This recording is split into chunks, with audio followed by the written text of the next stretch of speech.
Hi friends, ఈరోజు మధ్యాహ్నం లంచ్లోకి అయితే నేను ఆల్ వెజిటేబుల్స్ వేసి ఇలా పులావ్ అయితే చేశానండి. దీనిలోకి అయితే ఎటువంటి కర్రీస్ కానీ రైతా కానీ ఎటువంటిది అవసరం లేదండి. ఇందులోనే డైరెక్ట్గా మసాలా వేసి అయితే చేశాను.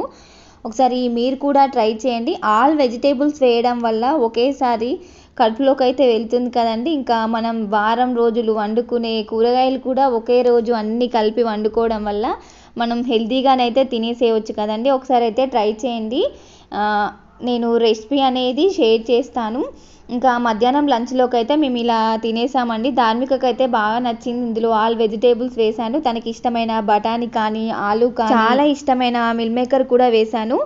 ఇంకా మిల్ మేకర్ అయితే బావ ప్లేట్లో నుంచి అయితే తీసుకొని అయితే తింటుంది. చూసారు కదా, ఒకరికొకరైతే తినిపించుకుంటున్నారు. ఇంకా నేను కూడా పెట్టుకొని అయితే తినేసాను. మీ ఇంట్లో పిల్లలకి అయితే ఇలా వారానికోసారి చేసి పెట్టండి. నేనైతే హెల్తీ రెసిపీ చేస్తున్నాను కదండి. ప్లీజ్ సబ్స్క్రైబ్ చేసుకోండి.